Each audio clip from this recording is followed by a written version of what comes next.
What if the laws of the seas were not only unforgiving, but also tailored to silence and erase entire groups of people from history?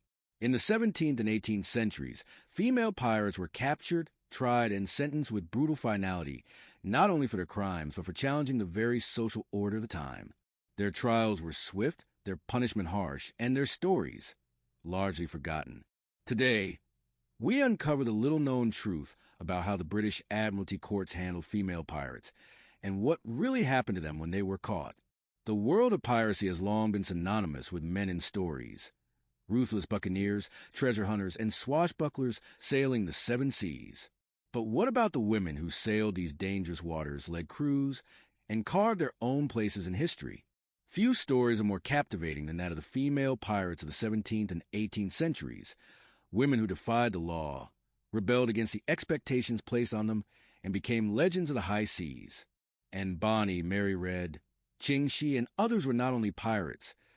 They were powerful women who challenged an entire social order. But their fate when captured was far more complicated than their male counterparts, because their trial wasn't just about their crimes. It was about something far more sinister: gender. When female pirates were caught, they were often treated as an even greater threat to society than their male peers. Their trials were swift, their punishments cruel, and the stories of many of these women have been lost to time.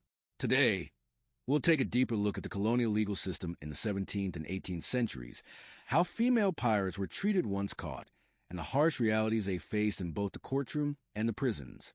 These women's actions, so often forgotten, changed the course of history, and their stories deserve to be remembered. The legal system and female pirates. Piracy, in the 17th and 18th centuries, was considered one of the most serious crimes. Under the British Piracy Act of 1698, anyone found guilty of piracy was subject to immediate punishment, typically death. The legal system was brutal, designed to maintain control over the seas and demonstrate the immense power of the crown. But what makes the treatment of female pirates unique is the extra layer of judgment they faced, not just for crimes they committed, but because they were women who had broken all societal norms. At the time, the legal system didn't just punish women for their actions, it punished them for defying what society expected them to be. Women were expected to be confined to domestic roles: wives, mothers, caretakers. When they stepped into the world of piracy, they weren't just breaking laws.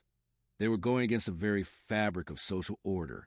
Their actions were viewed as an affront to a system built on male authority and control.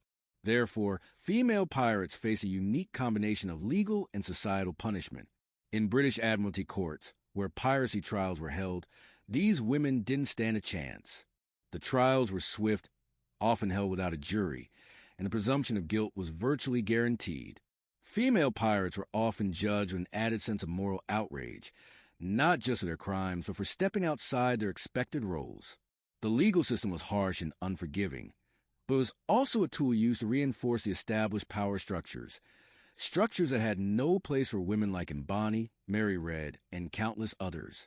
The role of gender in their trials. Gender played a significant role in the fate of female pirates.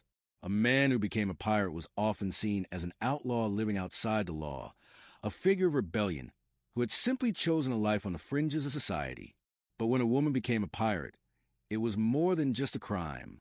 It was an act of subversion against the very foundation of the gendered social order. Women who engaged in piracy were considered not only criminals, but also transgressors who threatened the very fabric of the patriarchy. This fear of women stepping outside of the prescribed roles colored how the courts viewed female pirates. Women, in the eyes of the legal system, were not supposed to be leaders of men, let alone the leaders of pirate crews. Their rebellion was seen as a direct challenge to the laws of nature, society, and the monarchy itself. Because of this, women who committed piracy were not only tried for their actions, they were punished for daring to break gender norms. The courts, therefore, made an example out of female pirates, hoping to reinforce the social order by severely punishing them.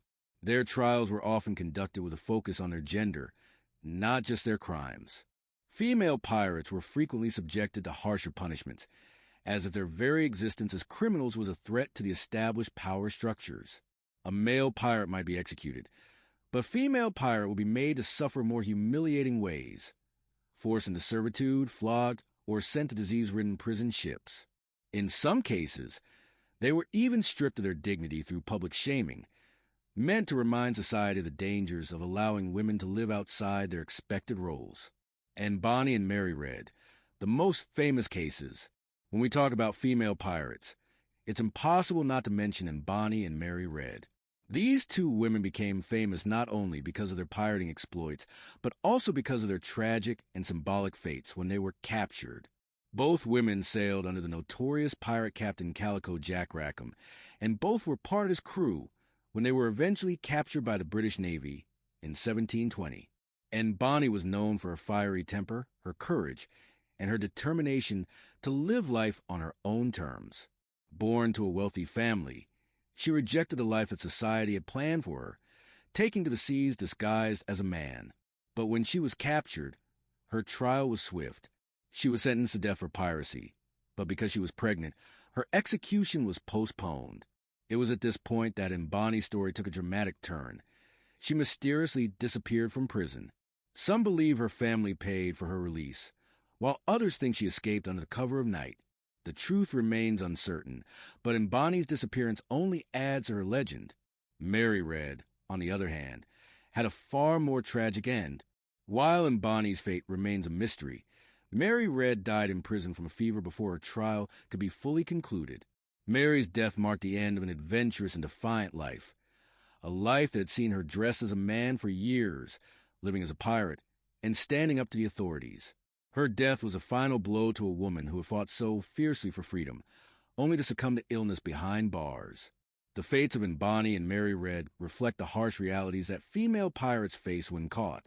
Their trials were swift and brutal, but they were also complicated by their gender. Anne Bonny's escape and Mary Critchett's death were two sides of the same coin. Both women's fates were shaped not only by their actions, but by the rigid gender expectations that dictated how society viewed them. Mary Critchett, a lesser-known story. While the stories of Anne Bonny and Mary Critchett are widely recognized, the history of many other female pirates is less documented. One such pirate, Mary Critchett, was captured and tried for piracy in the early 18th century.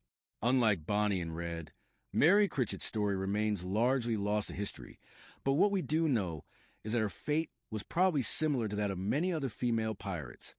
Swift judgment, harsh punishment, and a life lived in silence.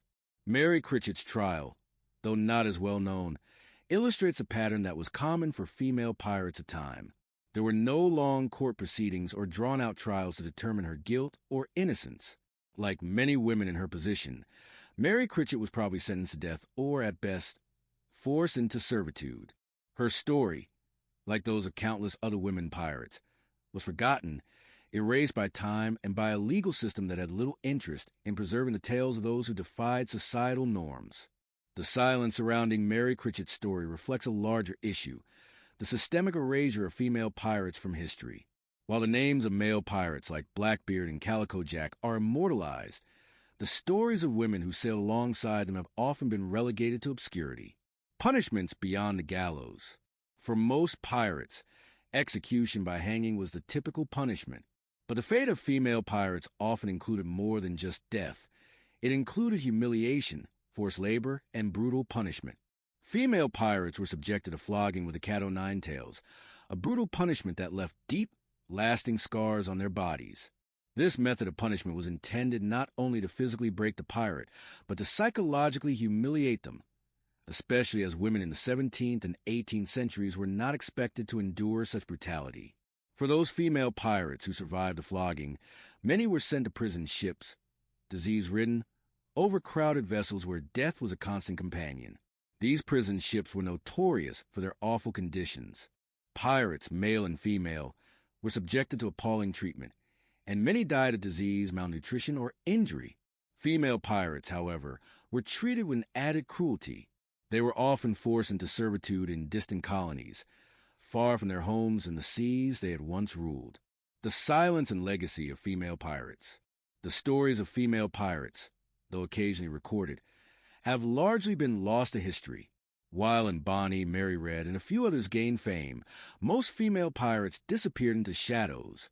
their names erased by time.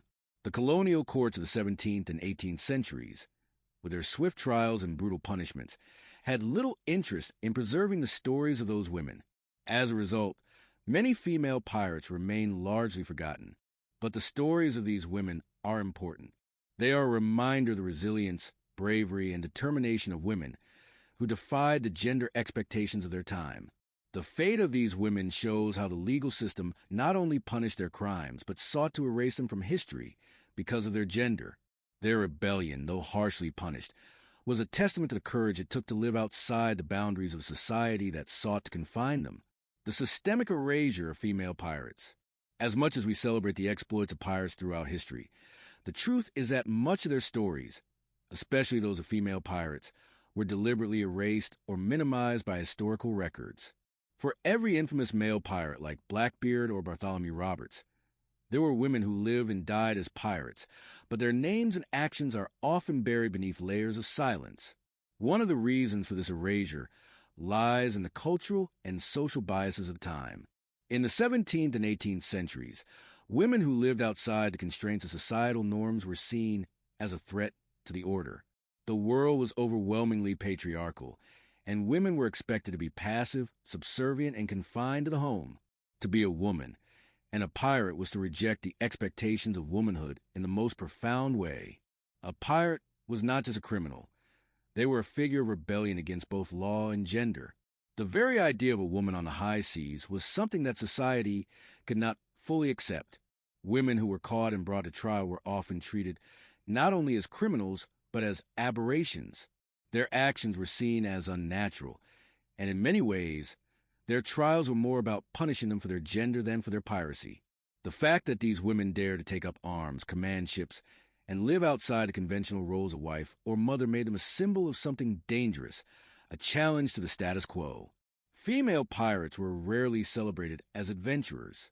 In the rare cases where their names appeared in legal documents or historical records, they were often described in degrading terms as outcasts or worse, monsters who needed to be punished to restore order. When they were caught, their gender was used against them.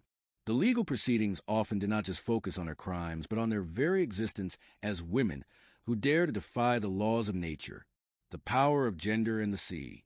What is often overlooked in discussions about female pirates is a profound connection between gender, power, and the sea. The sea itself was a place of power, independence, and danger, attributes that were traditionally male-dominated. Ships were viewed as masculine spaces, and the idea of a woman commanding one or leading a pirate crew was a direct challenge to the idea that women were to be confined to domestic spaces. Female pirates did not just engage in criminal activity. They sought freedom in a world that left them with very little. The sea represented a place of escape, a place where gender roles could be momentarily suspended. In the pirate world, women could, for a brief time, find equality among their peers, break free from the constraints of society, and challenge the authority of both men and government. But even within the pirate world, female pirates faced challenges. They often had to disguise themselves as men to avoid suspicion and be accepted into pirate crews.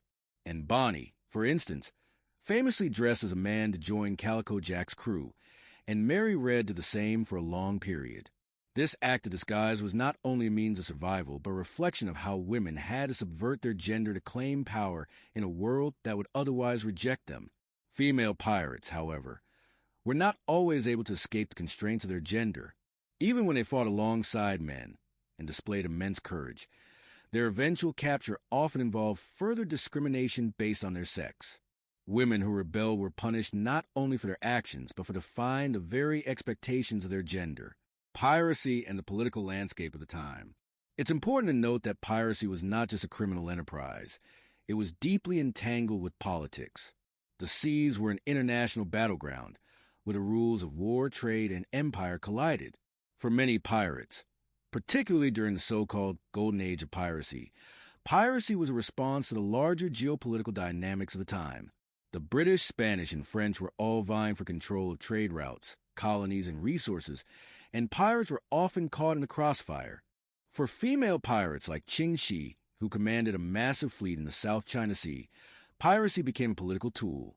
Qing Shi's pirate empire was not just a group of outlaws. It was a force to be reckoned with, disrupting the control of both the Chinese and European powers. Her fleet challenged the colonial systems that sought to control the seas and trade, and she was given the opportunity to negotiate terms with the Chinese government, eventually retiring with wealth and power.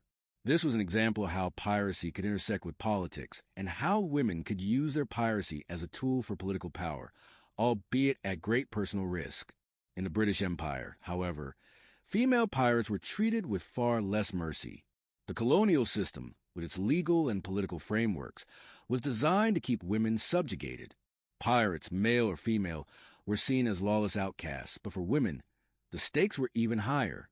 They were considered not just criminals, but a challenge to the very foundation of society. Societies that were already built on a rigid hierarchical order. Their capture, trial, and punishment were as much about reasserting control as it was about punishing the crime of piracy. Punishments that went beyond execution *. Female pirates often faced additional punishment beyond execution. The cat o' nine tails, used to flog both men and women, was especially humiliating for women, who were expected to be passive. Those not executed were sent to disease-ridden prison ships or forced into labor in remote colonies. Many didn't survive the harsh conditions, and the lack of further records about these women highlights the silencing nature of their punishment,